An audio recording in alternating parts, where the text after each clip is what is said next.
Hi all, good afternoon. This is me Charan. Okay, ప్రపంచంలోనే అతిపెద్ద IT కంపెనీలైన టెస్లా, గూగుల్, యాపిల్, మైక్రోసాఫ్ట్ ఇలాంటి కంపెనీలు ఇప్పుడు ప్రస్తుతానికి ఇరాన్కి ఎందుకు భయపడుతున్నాయి? ఎందుకు ఇరాన్ ఈ పెద్ద ఐటీ కంపెనీస్ ని టార్గెట్ చేస్తుంది? ఇది కేవలం రాజకీయ సమస్య కాదు, ఇది టెక్నాలజీ వార్, అదేవిధంగా సైబర్ వార్ అని కూడా మనం అనవచ్చు, ఫ్యూచర్ వార్ కూడా అని మనం అనవచ్చు. ఈ విషయాల గురించి మనం ఈ రోజు మాట్లాడుకుందాం. Welcome to Charan Echo. So కొత్త న్యూ ఫాలోవర్స్ ఎవరైనా ఉంటే, న్యూ వాచెస్ ఎవరైనా ఉంటే దయచేసి ఫాలో చేయండి అండ్ మీ ఫీడ్బ్యాక్ కామెంట్ చేయండి. ఓకే, సో ఈ టాపిక్ మనం డిస్కస్ చేసే ముందు అసలు ఇష్యూ ఎలా మొదలైంది? యుఎస్ఏ ఇరాన్ మధ్య ఈ సమస్య అనేది ఇప్పటి సమస్య కాదు, ఇది కొత్త సమస్య కాదు, ఎప్పటి నుంచో జరుగుతున్న సమస్య. అయితే మిడిల్ ఈస్ట్ లో ఇయర్స్ గా టెన్షన్ అనేది ఉంది. యుఎస్ అసలు ఆర్థిక ఆంక్షలు ఇరాన్ మీద ఎందుకు వేసింది? అసలు ఇరాన్ ఎకనామీ ఎందుకు దెబ్బతీసింది? రీసెంట్ గా ఇజ్రాయెల్ ఇరాన్ కాన్ఫ్లిక్ట్ ఏంటి? అసలు యుఎస్ ఇండైరెక్ట్లీ ఎందుకు ఇజ్రాయెల్ కి సపోర్ట్ చేస్తుంది? ఇరాన్ కి అనిపించింది అసలు యుఎస్ఏ డైరెక్ట్ గా కాకుండా ఇండైరెక్ట్ గా డ్యామేజ్ చేస్తుంది ఇరాన్. సో దీని గురించి మనం డిస్కస్ చేస్తాం. ఇప్పుడు ఇరాన్ ఐటీ కంపెనీలను ఎందుకు టార్గెట్ అవుతున్నాయి? ఇరాన్ టార్గెట్ ఐటీ కంపెనీస్ ని ఎందుకు టార్గెట్ చేస్తుంది? ఇది చాలా ముఖ్యమైన పాయింట్. ఎందుకంటే టెక్నాలజీగా కంట్రోల్ విషయంలో గూగుల్ కానీ, మైక్రోసాఫ్ట్ కానీ, అమెజాన్ ఇవే ప్రపంచ డేటా కంట్రోల్ చేస్తున్నాయి. ప్రపంచంలోనే డేటా ప్రపంచ పరంగా ఎక్కడ డేటా అయినా కూడా ఈ మూడు కంపెనీలు మాక్సిమం డేటాను అనేది కంట్రోల్ చేస్తున్నాయి. అయితే డేటా అనేది ఇది యుఎస్ఏ కానీ ఏ కంట్రీకి అయినా కూడా చాలా పవర్ఫుల్, ఇది పవర్ఫుల్ అండ్ కంట్రోల్ కూడా. సో ఇరాన్ అనుకుంటుంది ప్రస్తుతానికి యుఎస్ కంపెనీస్ వల్లే తన మీద కంట్రోల్ అనేది పెరిగిపోతుంది అనేది ఇరాన్ అనేది అనుకోండి.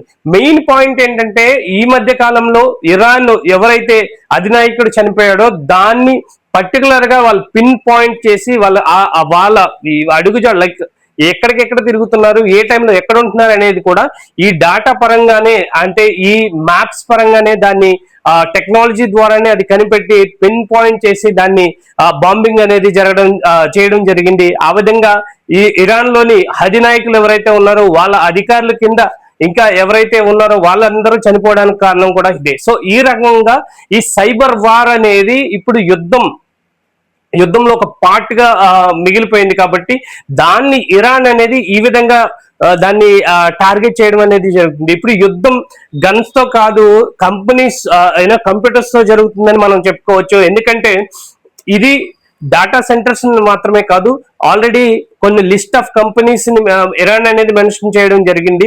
టాటా, టెస్లా, అదేవిధంగా గూగుల్, మైక్రోసాఫ్ట్ ఇలాంటి పెద్ద పెద్ద కంపెనీస్ ని మేము టార్గెట్ చేస్తున్నాం. మీరు అఫీషియల్ గా వాళ్ళకి లీవ్స్ ఇచ్చేసేయండి, ఎంప్లాయీస్ కి లీవ్స్ ఇచ్చేసేయండి అనేది వాళ్ళు మెన్షన్ చేయడం, ఇరాన్ అనేది మెన్షన్ చేయడం జరిగింది. సో దీని విధంగా కంపెనీస్ ని టార్గెట్ చేయడం అనేది ఇది చాలా తెలివైన స్టెప్ అనేది మనం అనుకోవచ్చు. ఎందుకంటే ఇరాన్ కి ఇప్పుడు యుఎస్ఏ ఉందనుకో, వాళ్ళ బ్రిడ్జెస్ ని, వాళ్ళ ఏవైతే మెయిన్ ఆయిల్ కి సంబంధించిన, పెట్రోలియం సంబంధించిన ఏవైతే ఉన్నాయో వాటిని ధ్వంసం చేయడం జరుగుతుంది. కానీ ఒక్కసారిగా వాటికన్నా ప్రమాదకరం ఏంటంటే డాటా సెంటర్స్ టార్గెట్ చేయడం. వన్స్ ఆ డాటా సెంటర్స్ టార్గెట్ చేస్తే ఖచ్చితంగా డాటా వల్ల చాలా అనేది యుఎస్ అనేది చాలా నష్టపోవడం అనేది జరుగుతుంది. ఎందుకంటే బ్యాంకింగ్ డేటా కానీ ఎవ్రీథింగ్ అనేది వాళ్ళ లింక్ తో, డేటాతో లింక్ అయి ఉంది. కాబట్టి ఇది చాలా ప్రమాదకరమని, కాబట్టి యుఎస్ఏ కూడా ప్రస్తుతానికి భయపడటం అనేది జరుగుతుంది, ఇరాన్ కి భయపడటం జరుగుతుంది. అదేవిధంగా ఇది యాజ్ మెన్షన్ ఇప్పుడు యుద్ధం గన్స్ తో కాదు, ఆ కంప్యూటర్స్ లో జరుగుతుంది. అంటే అదే ఇంకొక రకంగా కూడా ఇరాన్ అనేది ఈ విధంగా కూడా అటాక్ చేయడం జరిగింది. హ్యాకింగ్, సర్విలెన్స్, అదేవిధంగా డాటా ట్రాకింగ్.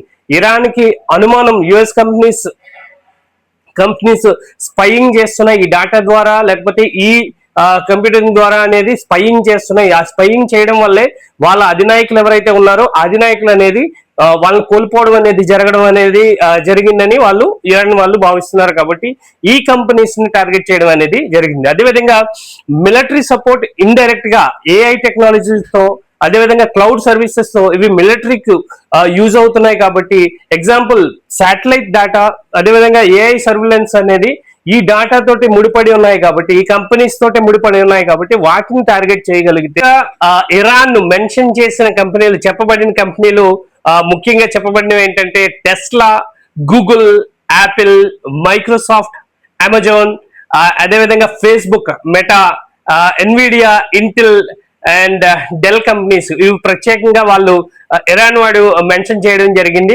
అదేవిధంగా కొన్ని ర్యాండమ్స్ కంపెనీస్ కూడా కాదు, ఇవి చాలా ప్రపంచంలోనే అతిపెద్ద ఐటీ కంపెనీస్ గా మనం చెప్పుకుంటాం. అదేవిధంగా వాటి డేటా సెంటర్స్ కూడా చాలా చాలా పవర్ఫుల్.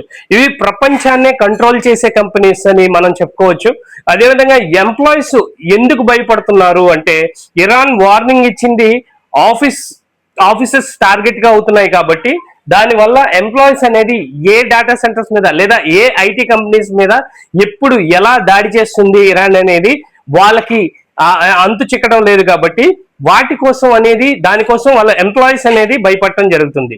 అయితే ఎంప్లాయీస్ పానిక్ అవ్వడం, వర్క్ ఫ్రమ్ హోమ్ ఆప్షన్ ఇవ్వడం, సెక్యూరిటీ కూడా టైట్ చేయడం అనేది ఈ కంపెనీస్ దగ్గర జరుగుతుంది ప్రస్తుతం. ఎస్పెషల్లీ మిడిల్ ఈస్ట్ కంట్రీస్ లో ఏవైతే ఈ కంపెనీస్ మెన్షన్ చేసిన కంపెనీస్ రిలేటెడ్ ఆఫీసెస్ ఉన్నాయో వాటి కోసం ఇంకా వాటి సరౌండింగ్స్ లో ఇంకా టెన్షన్ అనేది నెలకొని ఉంది. ఇప్పుడు టెన్షన్ ఇంకా ఎక్కువ అవుతుంది. అయితే యుఎస్ఏ ఎందుకు ఇరాన్ కోసం భయపడుతుంది అనే విషయాన్ని, యుఎస్ఏ చాలా పెద్ద దేశం, చాలా ఉన్నత దేశం, చాలా చెప్పుకోవాలంటే ప్రపంచంలోనే అతిపెద్ద ఉన్నత దేశం అని మనం చెప్పుకోవచ్చు. అయితే ఇప్పుడు ఈ దేశం ఇరాన్ విషయాల్లో ఎందుకు భయపడుతుంది, ఎందుకు ఫీల్ అవుతుందంటే, ఇరాన్ వద్ద పవర్ఫుల్ మిసైల్స్ ఉన్నాయి. అయితే ఇప్పటికే చాలా పవర్ఫుల్ మిసైల్స్ ఉన్నా కూడా వాళ్ళు చాలా పగడ్బందీగా చాలా మిసైల్స్ కానీ చాలా పవర్ఫుల్ అణ్వాయుధాలు కానీ వాళ్ళు దాచి ఉంచారు. ఇప్పటికీ 1 month కావస్తుంది యుద్ధం స్టార్ట్ అయ్యి, ఇప్పటికి కూడా ఏ విషయాల్లో కూడా ఎక్కడ కూడా వాళ్ళు తగ్గిన విషయం అనేది కనపడట్లేదు. ఇప్పటికీ వాళ్ళు వాడుతూనే ఉన్నారు. వేరు దేశాల మీద వాటి చుట్టుపక్కల ఎవరైతే ఇజ్రాయెల్ కి యుఎస్ కి ఇండైరెక్ట్ సపోర్ట్ ఇస్తున్నాయో లేదా యుఎస్ఏ బేస్లుగా ఎక్కడైతే ఉన్నాయో వేరు కంట్రీస్ లో ఖత్తర్, కువైట్ వేరు దేశాల్లో ఉన్నాయో వాటి మీద బాంబింగ్ వేసి వాళ్ళ ఏ బేసులను ఏవైతే ఉన్నాయో ఆ బేసులను అనేది చేయడం జరుగుతుంది. అదేవిధంగా ఇప్పుడు వేరు కంట్రీస్ లో ఉన్నా కూడా ఆ కంట్రీస్ లో ఉన్న యుఎస్ రిలేటెడ్ కంపెనీస్ ఏవైతే ఇప్పుడు మెన్షన్ చేసిన రిలేటెడ్ కంపెనీస్ ఏవైతే ఉన్నాయో వాటిని టార్గెట్ చేస్తాము అని డైరెక్ట్ గా వాళ్ళు వార్నింగ్ ఇవ్వడం అనేది జరిగింది. దానివల్ల ఎంప్లాయీస్ కానీ లేదా ఆ కంపెనీస్ కి సంబంధించిన రిలేటెడ్ సిఇఓస్ కానీ ఎవరైనా కూడా చాలా భయాందోళనలో ప్రస్తుతానికి ఏ విధంగా జరుగుతుంది అనేది, సైబర్ అటాక్ అనేది ఏ విధంగా జరుగుతుంది అనేది వాళ్ళకి ఐడియా లేదు కాబట్టి చాలా భయపడే విషయం అనేది జరుగుతుంది. అయితే వాళ్ళ సైబర్ అటాక్స్ అనేది క్యాపబిలిటీ చాలా చాలా స్ట్రాంగ్ గా ఉంది ఇరాన్ వాళ్ళది. అదేవిధంగా డైరెక్ట్ వార్ కాకపోయినా ఇది చాలా డ్యామేజ్ జరిగే అవకాశం అనేది ఉంది కాబట్టి ప్రస్తుతానికి ఇది విషయాల్లో చాలా మంది భయపడుతున్నారు. అదేవిధంగా వేరు కంట్రీస్ లైక్ ఇండియా వేరు కంట్రీస్ కూడా వీళ్ళ ఈ వార్ని ఆపడానికి లేకపోతే ఆ ప్రత్యామ్నాయాలు ఏంటి అనేది కూడా చూడడం జరుగుతుంది.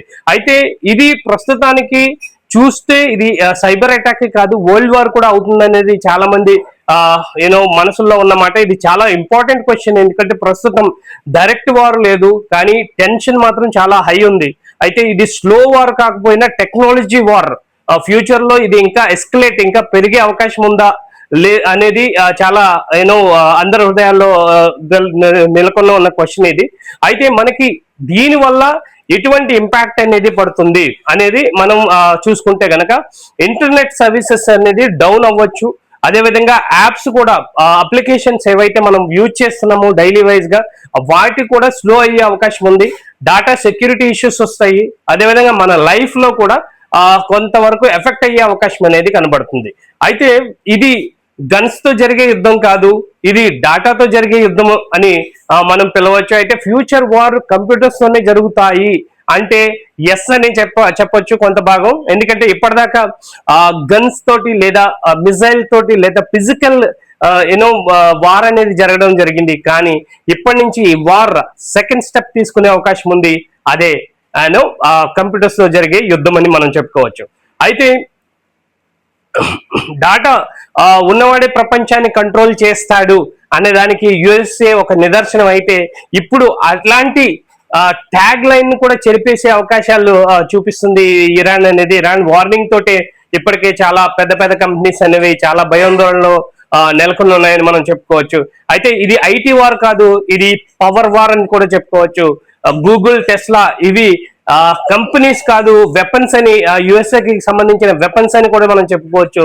అయితే ఫ్యూచర్ వార్ మేబీ ఇది సైబర్ వార్ గా మారే అవకాశాలు ఉన్నాయి.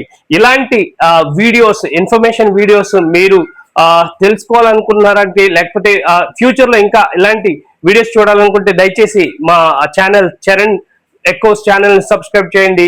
ఈ వీడియో కనుక నచ్చితే దయచేసి కామెంట్ చేయండి, లైక్ చేయండి, షేర్ చేయండి. మరిన్ని వివరాల కోసం మా ఛానల్ ని ఫాలో చేయండి. Thank you. జై హింద్. మీ చరణ్.